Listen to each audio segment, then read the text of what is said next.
கள்வனோ என் கண்களில் மாட்டிக்கொண்டான். எந்த நீசா, உனக்கு என் நீதிமன்றத்தில் இனி விடுதலையே கிடையாது. மன ஒருமைப்பாட்டு கலையை கற்றுக்கொள்வதற்கான படிநிலைகள் 6.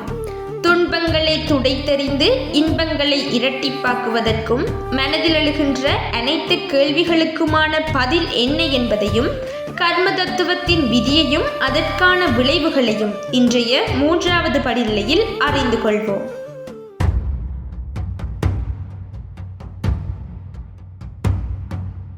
மேலான பரம்பொருளை அடைவதற்கான படிநிலையில் 1வது படிநிலை சுயத்தை உணர்தல். அதற்கு என்னுடைய எண்ணங்களை சாத்விகமாக மாற்றுதல் என்பதை பற்றி 1வது படிநிலையில் தெளிவாக விளங்கிக் கொண்டோம். 2வது படிநிலையில் இறைவனை அடைகின்ற பயிற்சியில் இறைவன் யார், அவருடைய வடிவம் என்ன, அவர் எப்படிப்பட்டவர், அவர் எங்கே உள்ளார் என்கின்ற நிலைகளினூடாக அவரை எப்படி அடையலாம் என்பதை விளங்கிக் கொண்டோம். சுயத்தையும் உணர்ந்து இறைவனையும் உணர்வதுதான் இறை பொறுப்பேற்றின் அதி உன்னத நிலை. ஆனால் நாங்கள் இருக்கின்ற காலப்பகுதியானது இது இரண்டையும் சுலபமாக உணர விடாது. நாங்கள் உணர்வதற்கு முயற்சித்தாலும் பல காரணிகள் அதனை தடுக்கும். அந்த தடுக்கின்ற காரணிகளை விளங்கிக் கொள்வதுதான் இறைவனை அடைவதற்கான 3வது படிநிலை.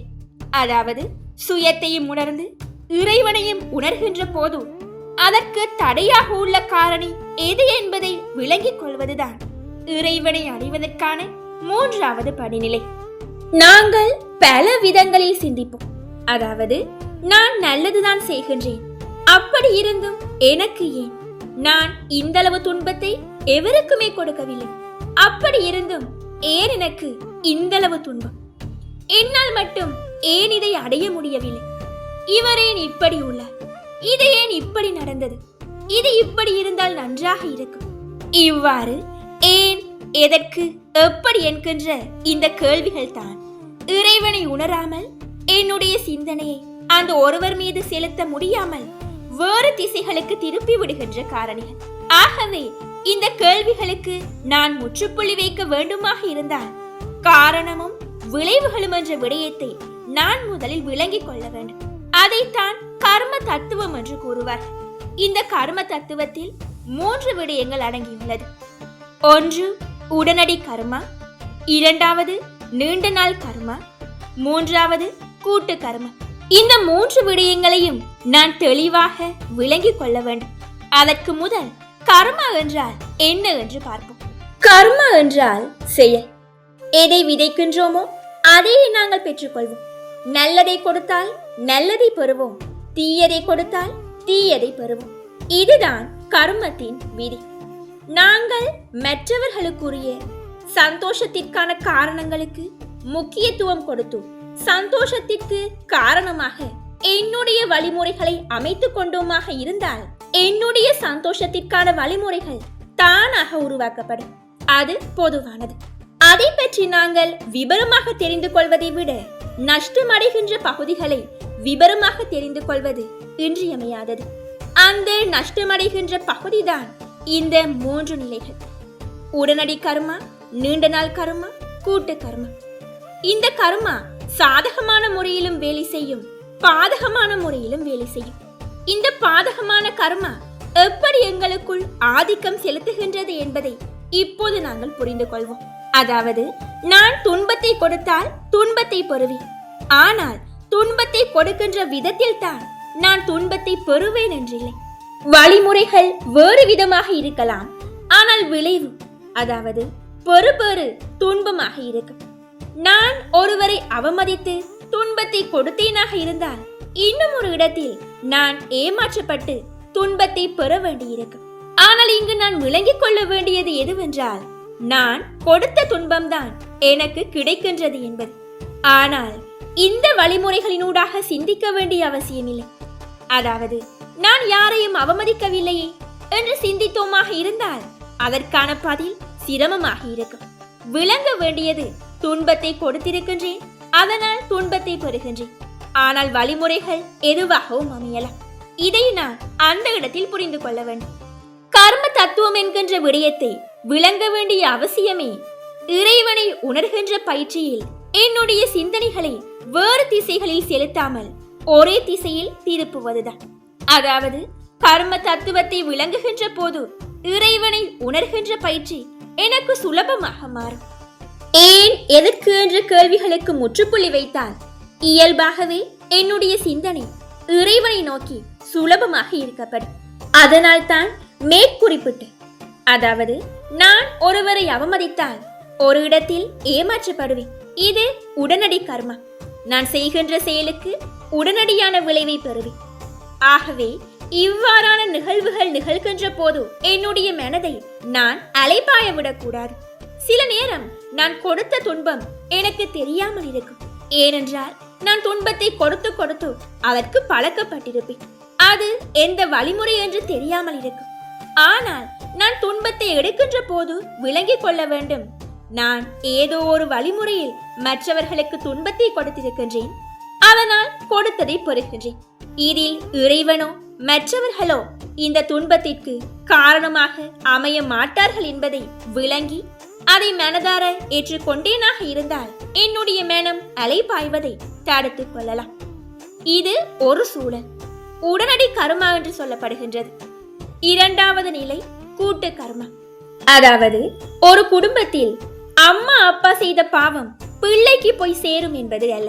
ஒவ்வொருவரும் அவரவர் செய்த பாவ வினைகளுக்கு ஏற்ப அந்த குடும்பம் அமையும்.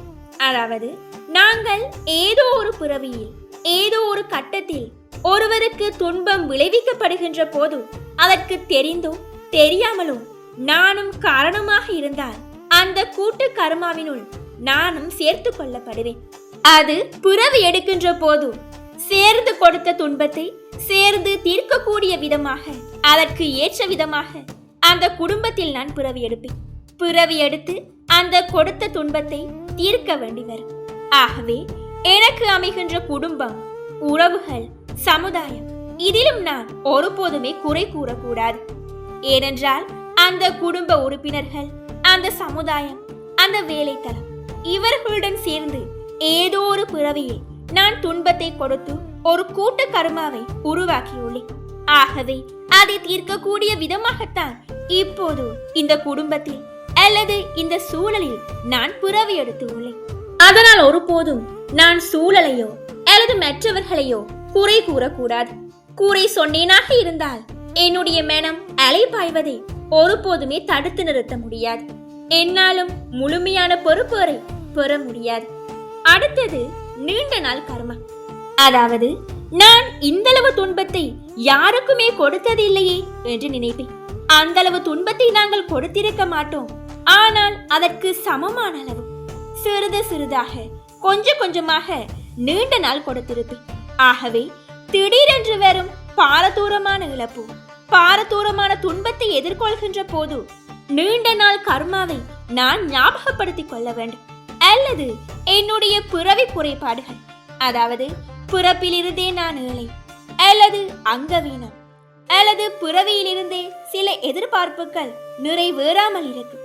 இது நீண்ட நாள் கர்மாவினுள் நான் சிக்குண்டு ஏற்படுத்திய விளைவாக இருக்கும். அதையும் நான் புரிந்து கொள்ள வேண்டும்.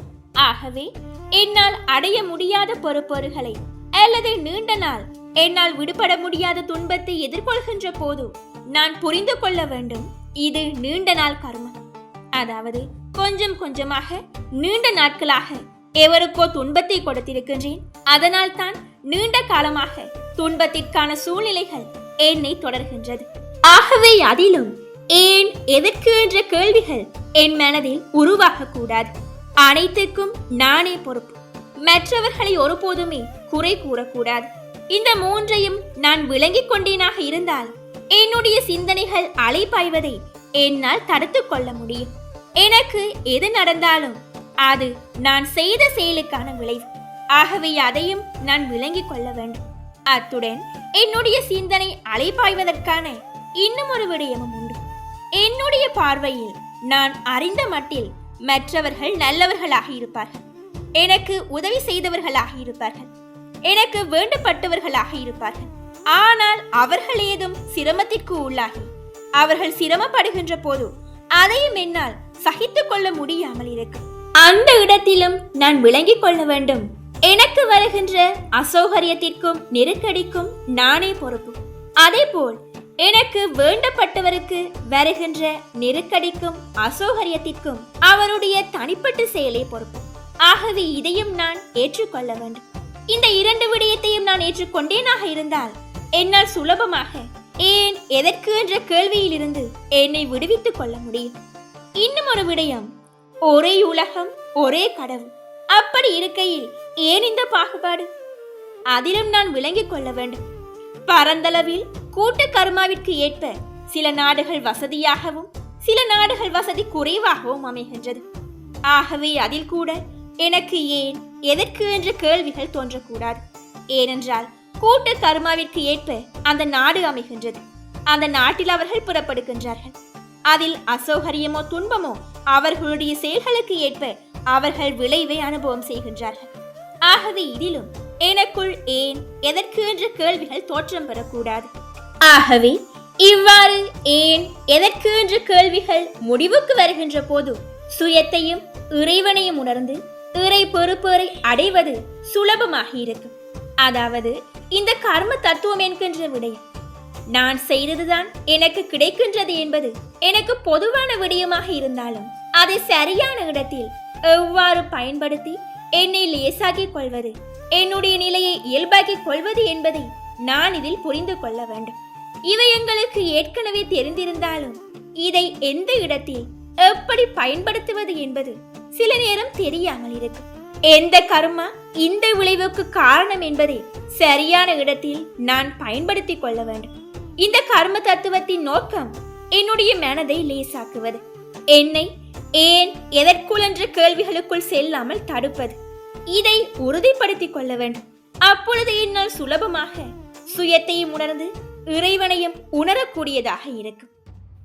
அடுத்து 4வது படிநிலை என்ன என்பதை அடுத்த காணொளியில் காண்போம். தவயோக நிலை அனுபவத்தின் 3வது படிநிலையை சிறிது நேரம் அனுபவம் செய்வோம்.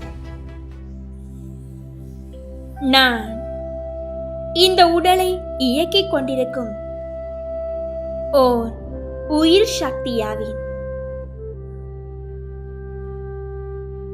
நான் ஓர் ஆத்மா.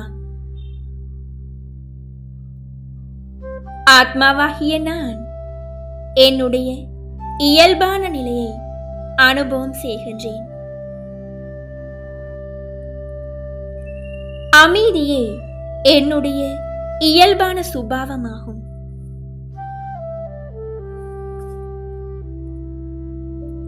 என்னுடைய இயல்பான சுபாவமான அமைதியை அனுபவம் செய்கின்றேன்.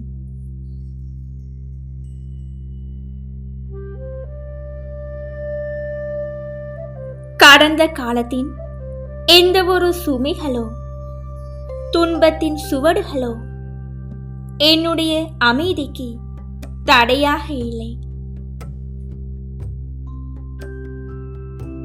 ஏனென்றால் கடந்த காலத்தில் நிகழ்ந்தவை அனைத்தும் மிகச் சரியாக நடைபெற்றுள்ளது. நான் என்ன செயல்களை செய்தேனோ அதற்குரிய விளைவையை அனுபவம் செய்தேன். என்னுடைய கடந்த கால கர்ம கணக்குகளுக்கு ஏற்பவே என்னுடைய நிகழ்காலமானது நடைபெற்றுக் கொண்டிருக்கின்றது.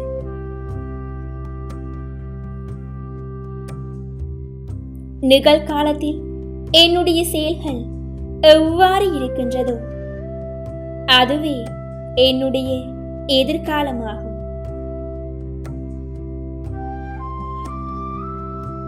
ஆத்மாவாகிய நான் எனக்கு ஏற்பட்ட துன்பங்களுக்கு நானே பொறுப்பு என்பதை இதயபூர்வமாக ஏற்றுக்கொள்கின்றேன்.